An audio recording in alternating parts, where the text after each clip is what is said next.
Hello एमर्स, एक बार पुनः हम लोग आ गए हैं अपने लेक्चर एंड टॉपिक को आगे बढ़ाने के लिए। तो जैसा कि आप सभी लोग जानते हैं, हम लोग बात कर रहे थे सेल डिवीज़न की, यानी कोशिका विभाजन की। और कोशिका विभाजन में हम लोगों ने पिछले वाले क्लास में आधा पार्ट देखा था और अच्छे से समझा था, ठीक है, कि आखिर कोशिका विभाजन क्यों होता है, कितने प्रकार का होता है, और एक प्रकार जिसका नाम माइटोसिस है उसके बारे में डिस्कस भी कर लिया था, लेकिन अभी पूरा नहीं किया था। ठीक है, अब हम आज की क्लास में अगेन डिस्कस करेंगे माइटोसिस एंड मियोसिस, दोनों डिस्कस करके गेम ख़त्म करेंगे और ये समझ लेंगे कि स्पर्म का फॉर्मेशन या ओवम का फॉर्मेशन कैसे होता है। ओके, चलिए। तो मेनली हम बात कर रहे थे सेल डिवीज़न की, और हमने बात की थी कि सेल डिवीज़न यानी कोशिका विभाजन दो प्रकार से होता है। एक होता है माइटोसिस और दूसरा होता है मियोसिस। ठीक, माइटोसिस को समसूत्री विभाजन कहते हैं, जबकि मियोसिस को अर्धसूत्री विभाजन कहते हैं। अब समसूत्री विभाजन में हम लोगों ने देखा था कि एक्चुअल में ये दो पोर्शन में कन्वर्ट होता है, मतलब दो पार्ट में होता है ना। एक होता है इंटरफेज और एक होता है एमफेज। और ये भी समझा था कि एक्चुअल में माइटोसिस में क्या होता है। एक्चुअल में माइटोसिस मतलब कैसा डिवीजन है, तो इक्वेशनल डिवीजन है। कैसा डिवीजन है? इक्वेशनल डिवीजन है ना। कैसा डिवीजन है? इक्वेशनल डिवीजन है। इसमें जो गुणसूत्र होते हैं वो समान मात्रा में डिवाइड होते हैं। दैट मीन्स अगर एक सेल है जो पेरेंट सेल के नाम से जाना जाएगा और दो डॉटर सेल पैदा करेगा, तो जितने गुणसूत्र इसके में है, मान लेते हैं 24 है, तो 24 इसके डॉटर सेल में भी रहेंगे, 24। ठीक है जी। तो ये होता है किसमें? माइटोसिस में। अब माइटोसिस मैंने बोला कि दो प्रकार से दो पार्ट में डिवाइडेड है, इंटरफेज एमफेज।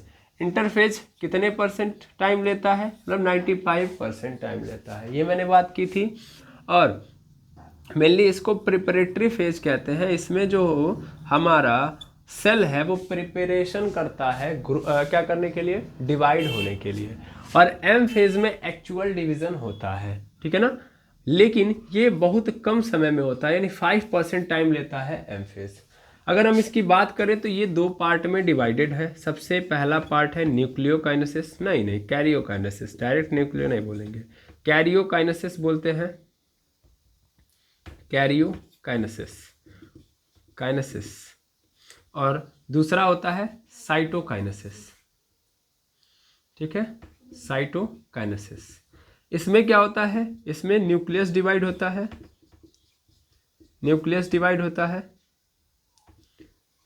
है और इसमें साइटोप्लाज्म डिवाइड होता है। ठीक है, यही बात की गई थी, बिल्कुल सर। अब ध्यान से समझेंगे तो प्रिपरेटरी फेज में क्या होता है। प्रिपरेटरी फेज के अंदर भी 3 फेजेस होते हैं। सबसे पहला G1 फेज, फिर S फेज और फिर G2 फेज।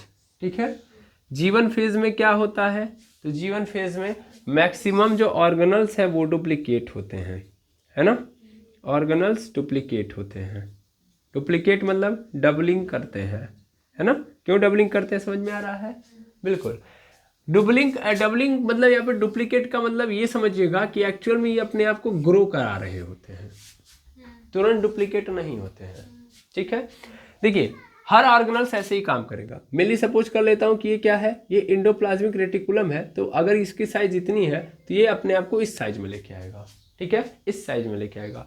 फिर बाद में कौन आएगा? सेंट्रोसोम आएगा, और सेंट्रोसोम से सेंट्रियोल होगा, सेंट्रियोल से फिर निकलेगा स्पिंडल फाइबर, और ये स्पिंडल फाइबर इन सबको किस में डिवाइड कर देगा? दो पार्ट में डिवाइड कर देगा, यानी इंडोप्लाज्मिक रेटिकुलम दो पार्ट में डिवाइड हो जाएगा। और एक्चुअल में डिवाइड जब होगा तो वो जो साइज होगी वो एक्चुअल में वही साइज होगी जो पहले साइज थी।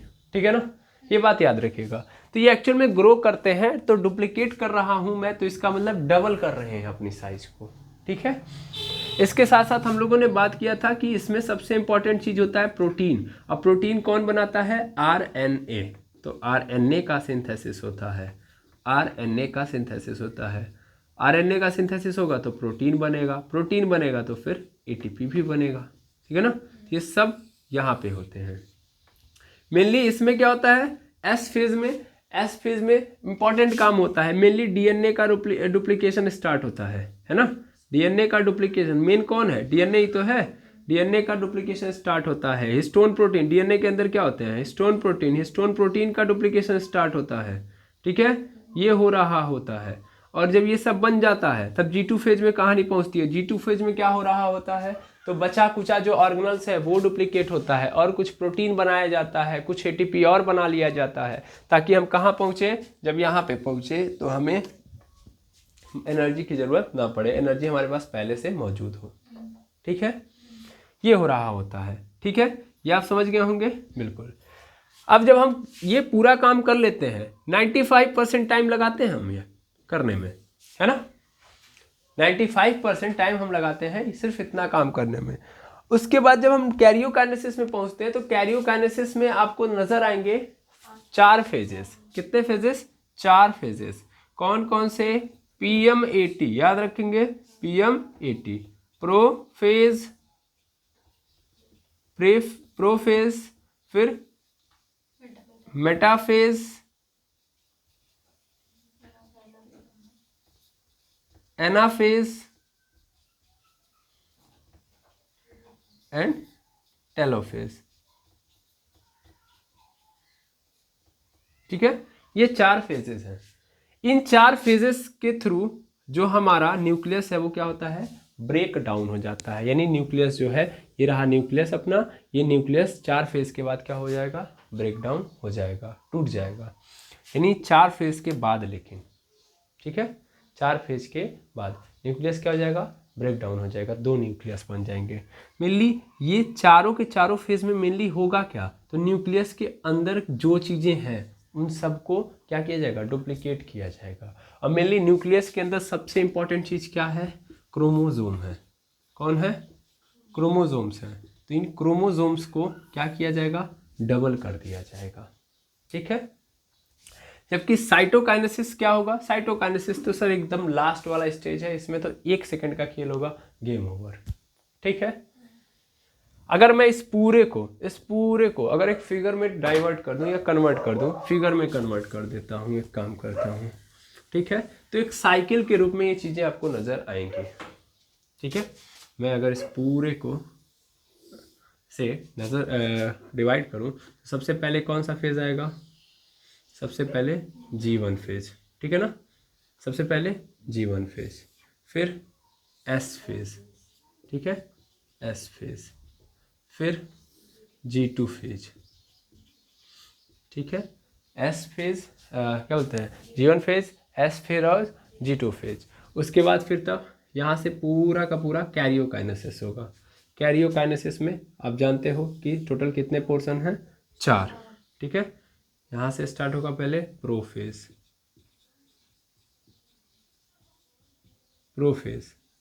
फिर मेटाफेज,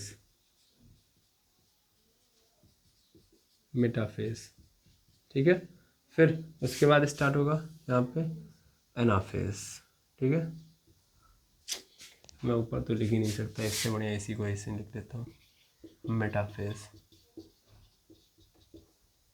यहाँ पे प्रोफेज, यहाँ पे एनाफेज, यहाँ पे टेलोफेज,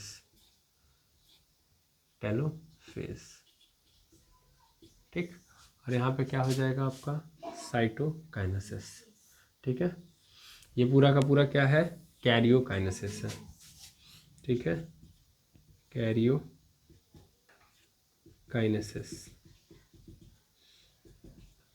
इसको बोलेंगे हम लोग साइटोकाइनेसिस,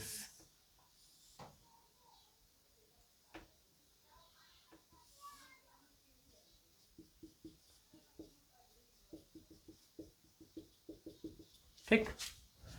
साइटोकाइनेसिस, कैरियोकाइनेसिस, क्लियर है। 5 फेज यहाँ बन गए, 4 फेज, और ये साइटोकाइनेसिस है, क्लियर है। अब उसके बाद ये सेल देखिए, कोई भी सेल डिवीजन होता है, सेल को हमेशा ये काम करना ही पड़ता है, मेनली कोई भी सेल होगा उसको करना ही पड़ेगा।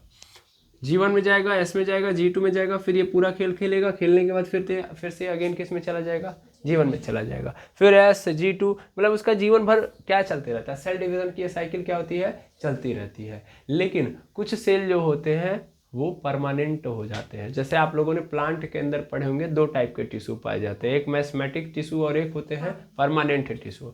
मैस्मेटिक टिश्यू की प्रॉपर्टी होती है कि वो जीवन भर डिवाइड करते रहते हैं। ऐसे हमारे बॉडी के अंदर कुछ सेल होते हैं जो जीवन भर डिवाइड करते हैं, ठीक है, और कुछ ऐसे होते हैं जो जीवन भर डिवीज़न नहीं करते हैं। जैसे अगर मैं बात करूं, हमारे बॉडी के अंदर आरबीसी है, तो आरबीसी एक बार में कितने दिन तक जीवित रहती है, 120 दिन। 120 दिन बाद फिर खत्म, फिर सेल डिवीज़न के साइकिल में आ जाएगी, आई बात समझ में, फिर सेल डिवीज़न करेगी, फिर नया सेल बनाएगी, ठीक।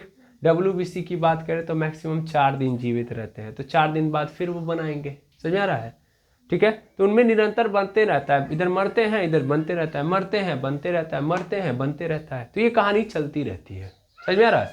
लेकिन कुछ क्या हो जाते हैं, परमानेंट हो जाते हैं, तो वो इस साइकिल से बाहर निकल के अस्थायी हो जाते हैं, ठीक है ना, परमानेंट सेल्स, ठीक है ना, उनको हम परमानेंट बोल देंगे अपने भाषा में, परमानेंट सेल। अब ये बेचारे क्या नहीं करेंगे, सेल साइकिल में ऐसे दौड़ेंगे नहीं, ग्रो नहीं कराएंगे अपने आप को, एस फेज में नहीं लेके आएंगे, G2 ये तोड़ना फोड़ना ये सब काम खत्म, चुपचाप बैठे हैं। लेकिन जरूरत पड़ने पे वो अगेन इस साइकिल में क्या हो सकते हैं, आ सकते हैं, ठीक है ना। तो ये ध्यान दीजिएगा, ये पूरी पूरी क्या है, सेल की साइकिल है, और ये पूरा का पूरा क्या है, माइटोसिस प्रोसेस है, ठीक है। अब कई लोगों के मन में चल रहा होगा, चलिए इधर तो कोई दिक्कत नहीं है, ये तो हम समझ गए, बट यहाँ क्या हो रहा है, कैरियोकाइनेसिस में, इसको थोड़ा सा समझा दीजिए कैसे ब्रेक डाउन हो रहा है, ठीक है। तो मैं चाहूँगा इसको सिंपल फॉर्मेट में आपको समझा दूँ, ठीक है, सिंपल फॉर्मेट में चलिए देख लीजिए, क्योंकि कैरियोकाइनेसिस समझे रहेंगे तो मियोसिस आप 1 सेकंड में समझ जाएंगे, ठीक है। तो देखिएगा, मैं इसको मिटा रहा हूँ, अब देखते जाइए, गेम अपने आप खत्म होते जाएगा। तो जैसा मैंने बोला था कि कैरियोकाइनेसिस मतलब किसका टूटना, न्यूक्लियस का टूटना। और न्यूक्लियस के अंदर है क्या, न्यूक्लियस के अंदर है क्रोमोसोम्स, तो मेनली पूरा खेल क्रोमोसोम्स का होगा। क्या चल रहा है, माइटोसिस। माइटोसिस में क्या होगा कि सर, माइटोसिस में अभी जस्ट बताया कि एक सेल जब 2 डॉटर सेल बनाएगा तो उसके अंदर नंबर ऑफ क्रोमोसोम्स सेम मिलेंगे।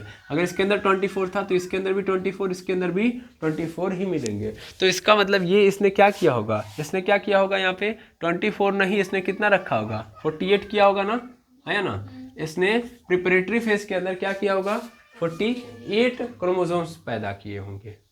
बट ऐसा नहीं है, 48 क्रोमोसोम्स नहीं आते हैं। मेनली होता क्या है कि कंटेंट डबल हो जाता है। क्या होता है, कंटेंट। मैं इसको डिप्लॉयड सेल मानूंगा, हमारे बॉडी के सेल को क्या बोलते हैं, डिप्लॉयड सेल। डिप्लॉयड सेल और हैप्लॉयड सेल क्या होते हैं, ये आपको पता है ना, ठीक है, ये डिप्लॉयड सेल है। और डिप्लॉयड सेल के अंदर अगर आप देखोगे ऐसे, ठीक है, ऐसे, तो मेनली इनके अंदर कंटेंट भी कैसा है, 2C। इनके अंदर कंटेंट कैसा रहता है, 2C। नॉर्मल फेज में डिप्लॉयड सेल में कंटेंट 2C, लेकिन जब ये किस फेज में जाते हैं, ध्यान दीजिएगा, ये बिफोर का केस है, ठीक है, और ये after synthesis case, after synthesis phase. जब सिंथेसिस फेज में जाते हैं तब इनके अंदर का कंटेंट क्या हो जाता है, डबल। ऐसा नहीं कि ये क्या हो जाएंगे, क्या बोलते हैं, टेट्राइड, क्या बोलते हैं, सॉरी टेट्रावैलेंट सेल बन जाएंगे, ऐसा बिल्कुल नहीं है। मतलब ये 4 वाले नहीं बन जाएंगे, मतलब ये हैप्लॉइड, ट्रिप्लॉइड, तो टेट्राप्लॉइड, ऐसा कुछ नहीं होने वाला है। एक्चुअल में इनके अंदर का कंटेंट क्या हो जाएगा, डबल, वही डबल हो जाएगा, फिर उसी को निकाल लेंगे, नया बन जाएगा, ठीक है। तो मेनली क्या होता है कि 2N हैप्लॉइड ही रहता है, मतलब सेल तो हैप्लॉइड ही रहेगा, सॉरी डिप्लॉइड ही रहेगा, बट चेंज क्या होता है, चेंज ये हो जाता है कि कंटेंट 4C बन जाता है, ठीक है, 4C बन जाता है, इसमें और कंटेंट ऐड हो जाते हैं, समझ में आ रहा है। नंबर ऑफ क्रोमोसोम्स का जो रेप्लिकेशन हुआ है, यहाँ पे क्या हुआ है, रेप्लिकेशन हुआ है, फोटोकॉपी हुई है, ठीक है ना। और ये फोटोकॉपी आपको पता होगा एग्जैक्ट होती है। माइटोसिस के अंदर जो फोटोकॉपी होती है डीएनए की, वो क्या होती है, एग्जैक्ट होती है, थोड़ा सा भी क्या नहीं होता है, चेंज नहीं आता है। इसको हम बोलते हैं इंटैक्ट जीनोम। क्या बोलते हैं, इंटैक्ट जीनोम। माइटोसिस में कैसा मिलेगा, इंटैक्ट जीनोम, इंटैक्ट जीनोम, मतलब बिना छेड़छाड़ किया गया,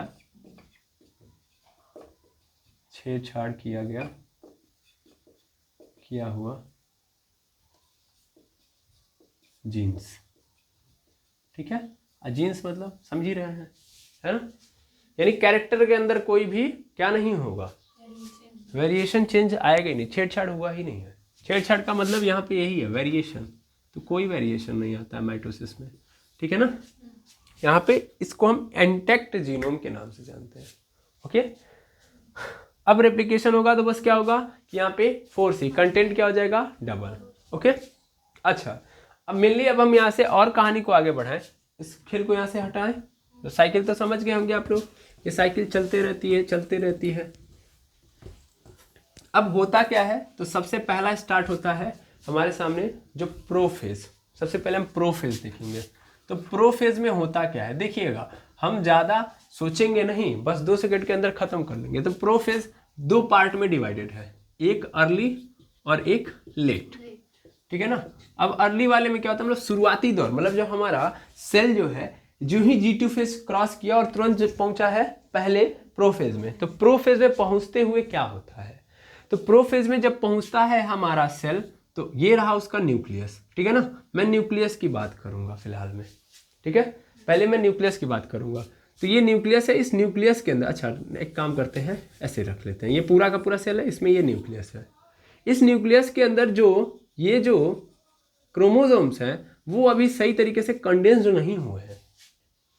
ठीक है ना, ये कंडेंस्ड नहीं, कंडेंस्ड का मतलब इनको इस शेप में आना चाहिए, तो अभी इस शेप में नहीं आए हैं। मेनली आप जानते हैं कि जब आप नॉर्मली एक सेल को उठाएंगे, उनके कहाँ पे, न्यूक्लियस में जाके क्रोमोसोम्स को देखोगे तो क्रोमोसोम्स ऐसे नहीं दिखेंगे आपको, वो एक्चुअल में क्रोमैटिन के फॉर्म में मिलेंगे।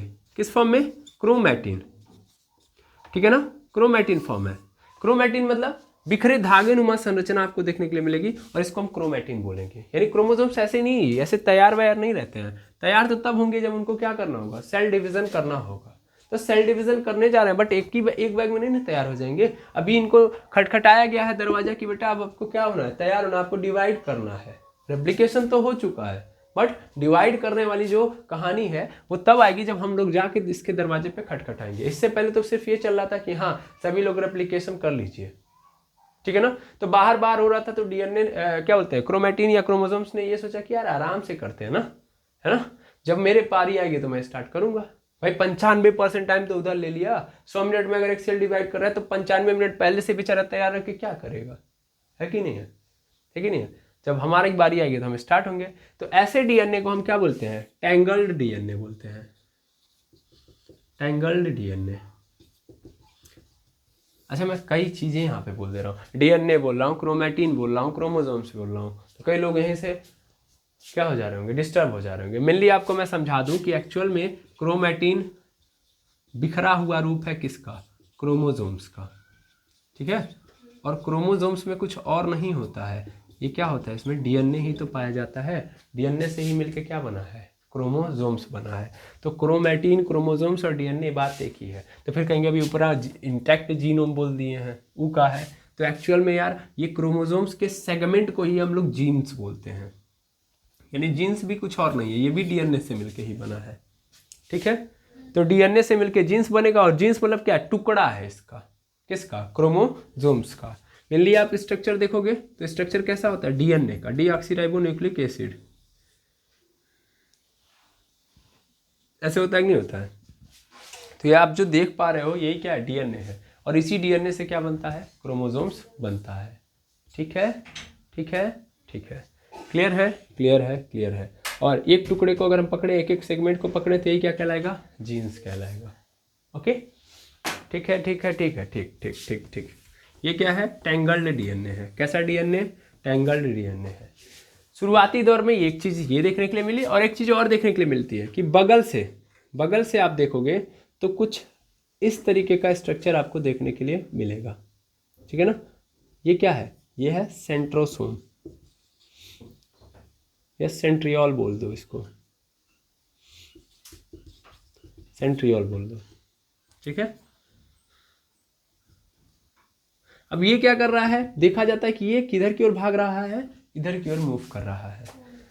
ये एक जो है इस पोल पे जाना चाहता है और दूसरा वाला इस पोल पे, ठीक है, पोल पे जाना चाहते हैं, कहाँ के, सेल के पोल पे।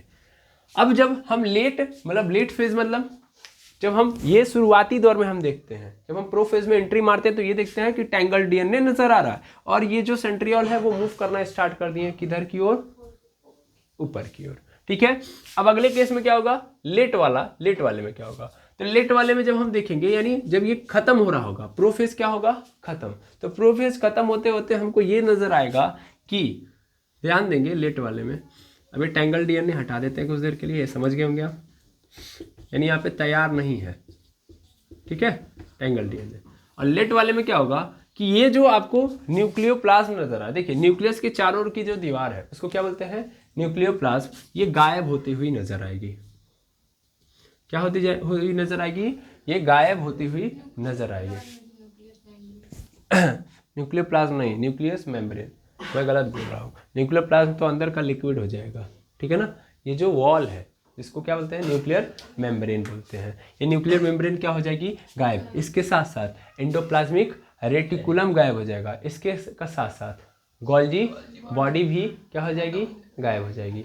ये गायब होना स्टार्ट होंगे, ठीक है ना, स्टार्ट होंगे, यानी देखिए ये डिसअपीयर हो गया। पहले मैं लिख दूँ इसको, न्यूक्लियर इनवेलप, ठीक है, न्यूक्लियर इनवेलप, इनवेलप समझते हैं ना, हाँ, लिफाफा जो क्या करता है, कवर करके रखता है, किसको, पत्र को। तो वैसे ही ये न्यूक्लियर इनवेलप किसको वो करके रखेगा, कवर करके, न्यूक्लियस को, ठीक है। अब ये क्या हो गया, गायब, यहाँ पे क्या होने लगेगा, गायब, डिसअपीयर,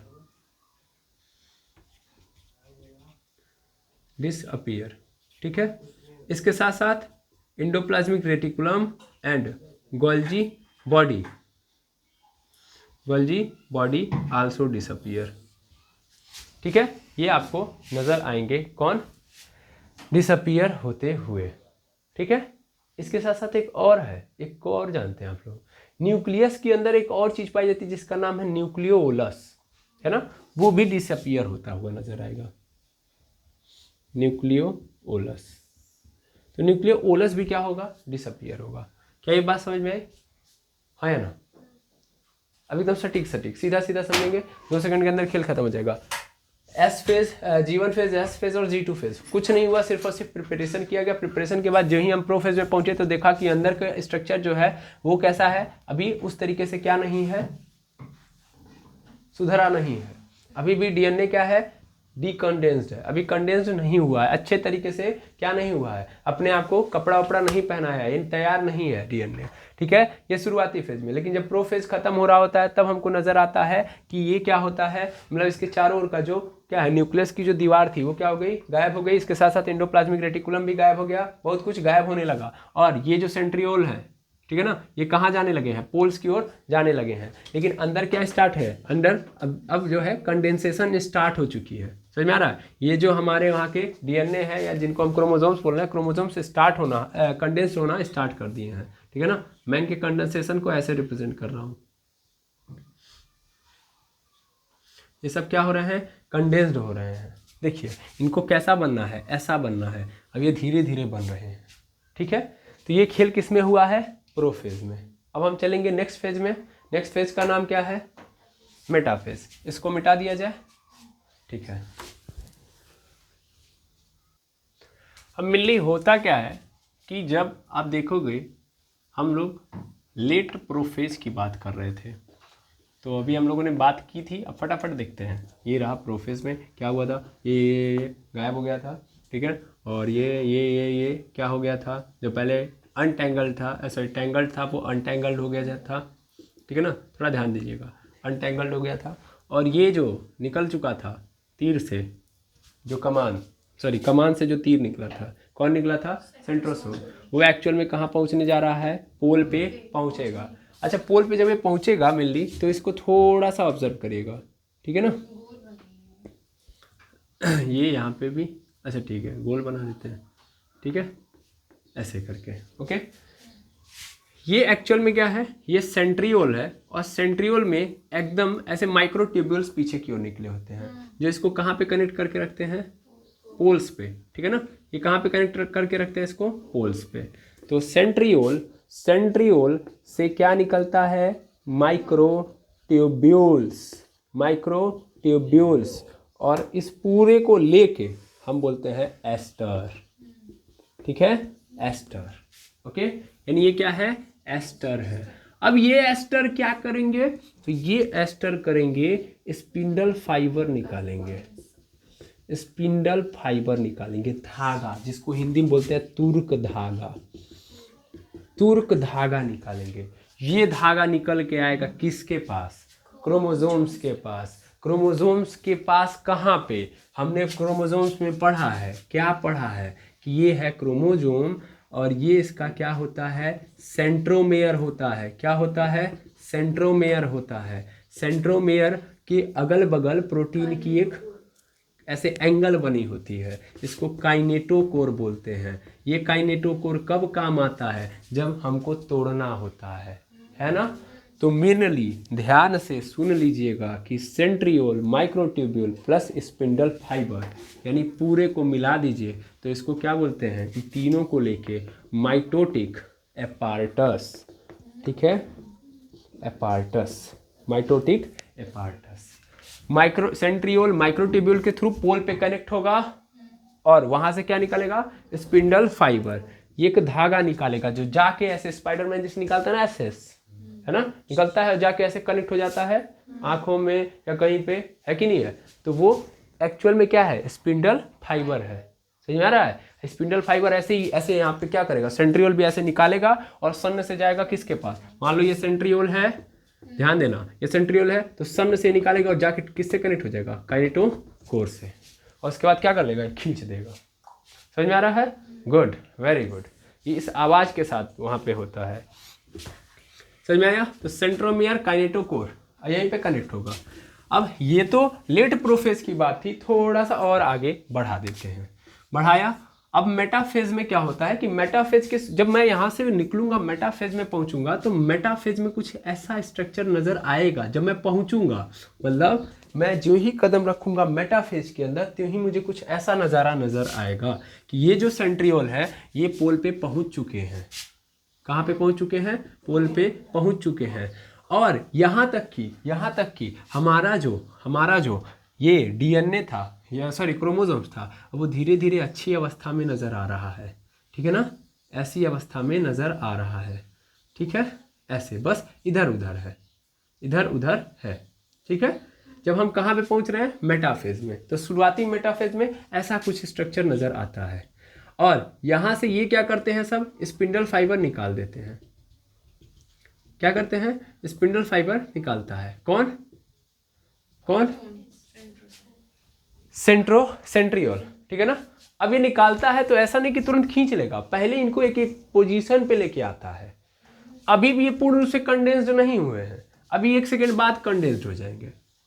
देखिए अब ये सब के सब जानते हैं कहाँ पे आ जाएंगे, मेटाफेजिक प्लेट पे, ठीक है, मेटाफेजिक प्लेट पे ऐसे सब आ गए, आया समझ में। इसको क्या बोलते हैं हम लोग, मेटाफेजिक प्लेट, लाइन से लग गए सब, ठीक है, मेटाफेजिक प्लेट, बड़े अच्छे से देखिएगा, मेटाफेजिक प्लेट पे आ गए सब, एकदम लाइन से लग गए। और यहाँ पे ऐसा क्यों हुआ, क्योंकि सब इधर उधर थे, इधर से स्पिंडल फाइबर गया, स्पिंडल फाइबर ने क्या किया, इसको जो इधर उधर थे सबको लाके ऐसे खींच के एक प्लेट पे लाके रख दिया। अब वहाँ से खींचना क्या हो जाएगा, आसान हो जाएगा। अब यहाँ पे हमारा क्या है, एस्टर है, एस्टर ने सबके ऊपर कमांड बनाई ही है, क्या निकाल के रखा है, स्पिंडल फाइबर। ये स्पिंडल फाइबर किससे कनेक्टेड है भैया, किससे कनेक्टेड है, काइनेटोकोर से, ठीक है। इधर वाला भी इसने भी ऐसे ही किया है ना, ठीक है। अब यहाँ से ये भी क्या है, यहाँ पे ये भी क्या है, इन सब से आके कनेक्ट हो जाता है, ओके।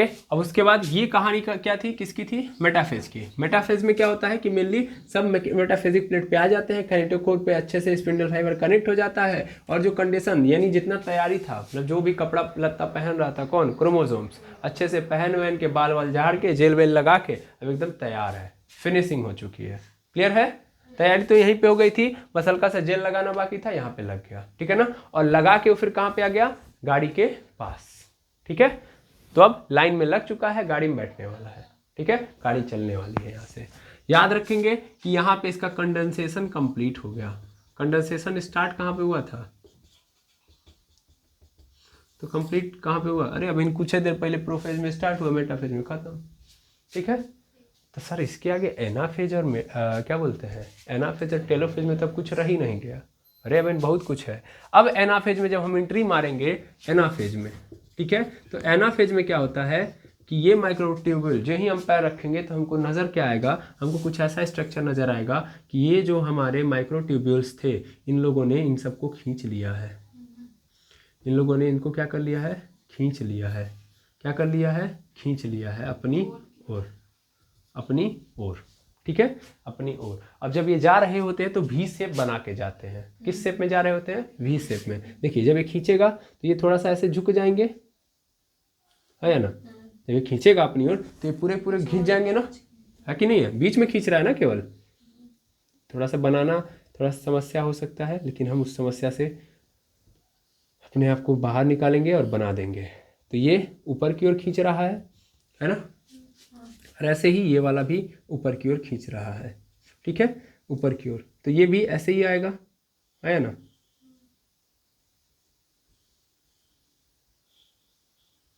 ठीक है, ऐसे इधर इस पोल की ओर आएगा। बीचवा में देखिए दो था, टूट गया ना, एक इधर एक ऊपर, एक नीचे, एक ऊपर, एक ऊपर एक नीचे, ऐसे होने लगा, है ना। और ये फेज है एनाफेज। जो ही पैर रखा मैंने ये नजर आया। अब ये खींच के क्या कर रहे हैं, एक दूसरे को मतलब क्रोमोसोम्स को किधर की ओर लेके जा रहे हैं, पोल की ओर लेके जा रहे हैं। लेकिन बीच में क्या स्टार्टिंग होता है, ये खुद टूटने लगते हैं।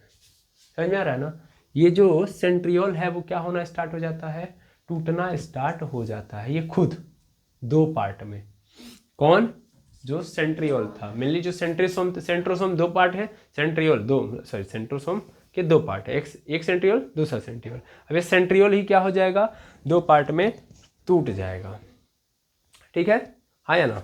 और मेनली क्या थे ये पहले दोनों बहनें थी, इनको हम क्रोमैटिड्स बोल रहे थे, हाँ या ना। ये क्रोमैटिड्स थे। अब ये क्रोमैटिड्स इस एनाफेज में क्या हो जाते हैं, सेपरेट हो जाते हैं। मेटाफेज में तो केवल और केवल मेटाफेजिक प्लेट पे आते हैं। सेपरेशन कहाँ पे होता है, यहाँ पे होता है। तो यहाँ पे हुआ है separation of chromatids. Okay, separation of chromatids. इसके अलावा यहाँ पे आप देख पा रहे होंगे सेंट्रियोल भी क्या हो चुका है, स्प्लिट हो चुका है। अच्छा, सेंट्रियोल स्प्लिट हुआ है, सेंट्रोमेयर स्प्लिट हुआ है, बताइए, जल्दी बताएंगे। ओके, ठीक है, चलिए स्प्लिट होने की कहानी मैं यहाँ पे ऐसे ऐसे डॉट डॉट डाल देता हूँ, आपसे मैं बोल दे रहा हूँ स्प्लिट हुआ है कुछ। ठीक है, आप खुद बताएंगे क्या स्प्लिट हुआ है। तो 1 2 और 3 हो गया। अब ये इधर चला गया, ये इधर चला गया। स्प्लिट होने की कहानी क्या हो गई है यहाँ पे, खत्म। अब कहानी कहाँ पे आगे आएगी, लास्ट वाले फेज में, जिसका नाम है टेलोफेज। टेलोफेज में क्या होगा, टेलोफेज में देखिएगा, मिटा दें इसको, बिल्कुल देखते जाएंगे तो समझ में आते जाएगा।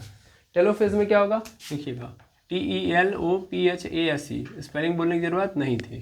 ठीक है ना, ये सब रिवील नहीं किया जाता है, सब छुपा के रखा जाता है मीनिंग।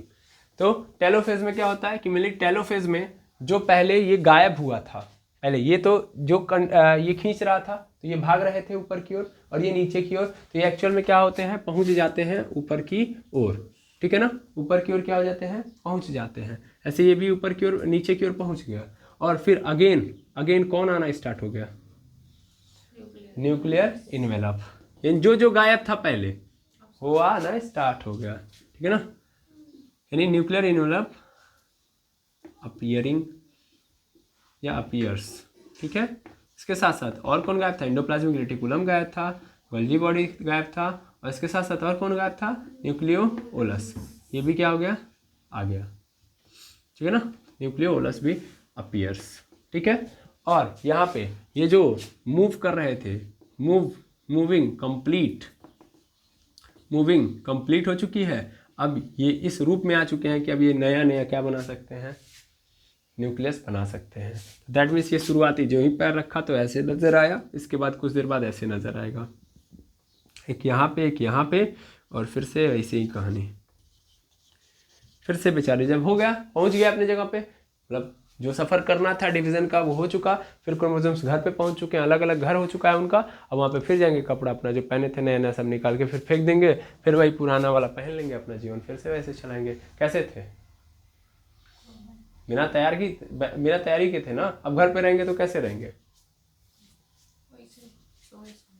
सोए सोए। ठीक है, तो सोए सोए हैं। ठीक है, फिर अगेन ये हो गया। अब अगले केस में क्या होगा? अगले केस में यहाँ तक तो कैरियोकाइनेसिस क्या हो गया? Karyokinesis complete.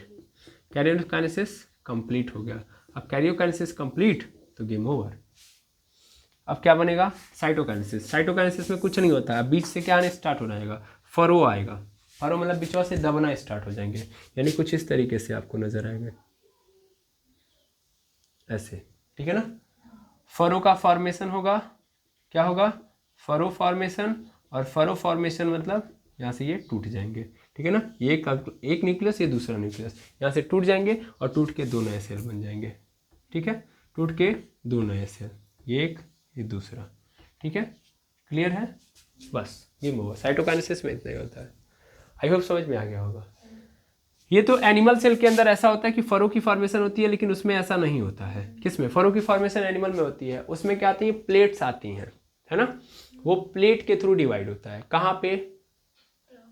प्लांट सेल में। प्लांट सेल में क्या होता है कि बीच, पहली बात तो उनका कैसा होता है? ऐसा होता है, तो बीचवा में क्या स्टार्ट होती है? एक प्लेट बनना स्टार्ट होती है, और धीरे धीरे प्लेट बड़ी हो जाती है, और उसके बाद ये क्या हो जाता है? टूट जाता है दो नए सेल में। जब साइटोकाइनेसिस की बात आएगी, समझ में आ रहा है ना? ये कैरियोकाइनेसिस कंप्लीट, और उसके बाद क्या होगा? साइटोकाइनेसिस। और साइटोकाइनेसिस में क्या होगा? समझ में आ गया है ना? ठीक है, तो एक बार मेरे साथ बोलिए जय श्री राम। ठीक है, अब एक बार अगेन हम इसको रिपीट कर लेते हैं। मेनली कितने फेज हैं? मेरे साथ बोलेंगे सभी लोग, एनर्जी के साथ सही तरीके से। पहले एनर्जी लेके आइए, 5 बार गहरी सांस लीजिए। ठीक, 1 2 3 गुड, 4 5। चलिए स्टार्ट करते हैं, स्टार्ट किया जाए। What is the means of mitosis? Equational division. क्या है? Equational division. माइटोसिस के कितने पार्ट? 2, इंटरफेज और एम फेज। इंटरफेज में कितने फेज? 3। कौन? G1, S and G2। G1 में क्या होगा? ऑर्गेनल्स डुप्लीकेट करेंगे, ऑर्गेनल्स ग्रो करेंगे, उसके साथ प्रोटीन बनाएंगे, आरएनए का सिंथेसिस होगा, एटीपी का सिंथेसिस होगा। एस फेज में हिस्टोन प्रोटीन का सिंथेसिस होगा, डीएनए का सिंथेसिस होगा, यानी जो हमारे लिए जेनेटिक्स मटेरियल है उनका सिंथेसिस हो रहा होगा। और डीएनए का उसी में क्या होगा? डुप्लीकेशन। फिर G2 में क्या होगा? G2 में जो ऑर्गेनल्स नहीं कर पाए थे, जैसे माइटोकॉन्ड्रिया हो गया, एंडोप्लाज्मिक रेटिकुलम हो गया, इनका डुप्लीकेशन होगा, और इसके साथ साथ कुछ और प्रोटीन, कुछ और एटीपी बनेंगे। उसके बाद कहाँ चला जाएगा पूरा पूरा सेल? कैरियोकाइनेसिस में। नहीं, एम फेज में। एम फेज में जाएगा तो एम फेज के कितने पार्ट? 2 पार्ट, एक कैरियोकाइनेसिस, दूसरा साइटोकाइनेसिस। कैरियोकाइनेसिस के कितने phase? 4, prophase, metaphase, anaphase, telophase. Prophase में क्या होगा कि अभी स्टार्टिंग में क्या होगा? सेंट्रियोल स्टार्ट करेगा मूव करना, कहाँ पे? पोल्स की ओर, है ना? दूसरा क्या होगा?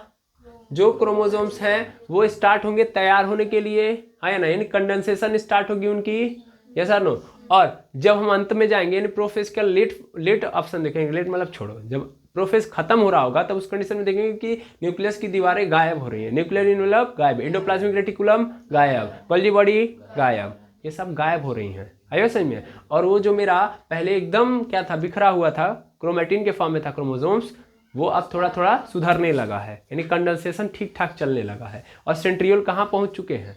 पोल्स की ओर। पहुंचे नहीं है, पहुंचेंगे मेटाफेज में। मेटाफेज में जो ही हम एंट्री रखते हैं, पैर रखते हैं, एंट्री करते हैं, तो ही हमको नजर आता है सेंट्रियोल पहुंच चुके हैं। और सेंट्रियोल से क्या निकला है? माइक्रोट्यूब्यूल्स, जो उनको फिक्स कर चुका है पोल पे, और उनको हम बोलेंगे एस्टर। अब एस्टर निकाल रहा है स्पिंडल फाइबर। समझ में आ रहा है?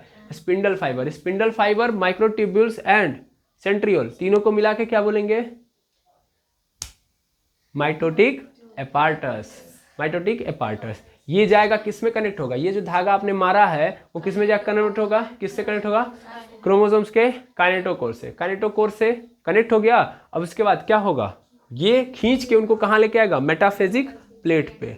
अब उसके बाद कहानी चली जाएगी एनाफेज में। एनाफेज में क्या होगा कि वो खिंचा जाएंगे। कौन? काइनेटोकोर से ऊपर वाला ऊपर खींच लेगा, नीचे वाला नीचे खींच लेगा। अब ये धीरे धीरे किधर की ओर भागेंगे, पोल्स की ओर। कौन, क्रोमैटिन, ठीक है ना। और इससे क्या हो रहा है, इससे जो हो रहा है यहाँ पे देखिए, मैंने यहाँ पे क्या किया था, डॉट डॉट डाला था, मैंने बोला था कि कौन स्प्लिट हो गया है, आपने बोला था सेंट्रियोल, तो मैंने गलत बोला था, सेंट्रियोल की ओर स्प्लिट होगा भाई, एक्चुअल में सेंट्रोमेयर स्प्लिट हो गया, स्प्लिट नहीं हो गया। देखिए कैसे,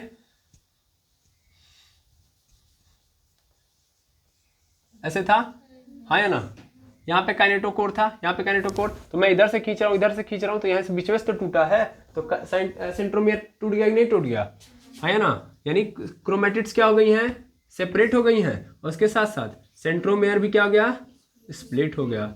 आइए बात समझ में, कुछ मत हम बोल दें और कुछ मत आप समझ लीजिए, सेंट्रोमेयर स्प्लिट, ठीक है, खत्म खत्म। तो यहाँ पे स्प्लिट हो गया, स्प्लिट हो गया यानी जाने लगा किधर की ओर, पोल्स की ओर। और जब हम टेलोफेज में पहुंचते हैं तो टेलोफेज में नजर आता है कि ये पहुंच चुके हैं पोल के पास, कंडेंसेशन, अच्छा कंडेंसेशन इनका कंप्लीट मेटाफेज में ही हो जाता है, जो तैयारी कर रहे थे क्रोमोसोम्स वो तैयार हो जाते हैं मेटाफेज में ही। और टेलोफेज में क्या हुआ, टेलोफेज में पहुंच चुके हैं, अब फिर धीरे धीरे क्या आने लगा, न्यूक्लियर इन्वेलप फिर स्टार्ट हो गया आना, और इंडोप्लाज्मिक रेटिकुलम भी, गोल्जी बॉडी भी, ये सब क्या हो गए, वापस से आ गए, वापस से आ गए। और यहाँ पे क्या हो गया कि कैरियोकाइनेसिस कंप्लीट हो गया, ये अगेन डीकंडेंस्ड हो गए बेचारे, जो ही घर पे पहुंचे उसके बाद न्यूक्लियर इन्वेलप आ गया, अब ये डीकंडेंस्ड हो गए। उसके बाद कैरियोकाइनेसिस कंप्लीट, साइटोकाइनेसिस में फरो फॉर्मेशन होती है, स्प्लिट हो जाता है हमारा पूरा का पूरा। अब याद रखेंगे कि ये बाकी जो ऑर्गेनल्स है वो भी ऐसे ही, जो हमारा ये जो स्पिंडल फाइबर वाला फॉर्मेट है वो सिर्फ और सिर्फ क्रोमोसोम्स को नहीं तोड़ रहा है, एक्चुअल में बाकी सभी ऑर्गेनल्स को भी ऐसे ही धागा बांध के तोड़ दे रहा है। समझ में आ रहा है, सब पे धागा ऐसे ही बांधता है वो, कौन,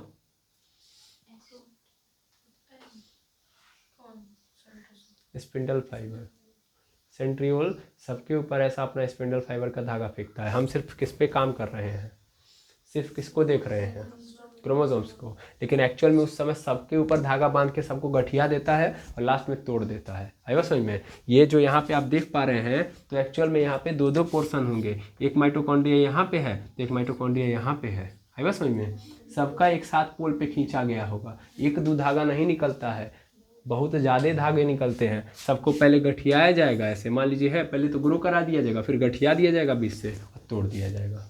समझ में आ रहा है, तो जैसे जैसे यहाँ पे चल रहा है वैसे बाकी लोगों के साथ भी चल रहा है, ठीक है। एक ही बार सबको मेटाफेजिक प्लेट पे लाएगा, सब मारेगा तन से, टूट गया वो इधर ये इधर, क्लियर है। तो साथ साथ में ये भी चल रहा होगा, क्लियर है। और इस अनुसार हमारे पास दो नए सेल आ गए जिनमें क्रोमोसोम्स के नंबर क्या है, सेम है, और यहाँ से पूरा खेल खत्म, माइटोसिस का, मियोसिस का नहीं। अब हम मियोसिस देखेंगे, क्या देखेंगे, मियोसिस। तो पहले इतना छाप लीजिए, चलिए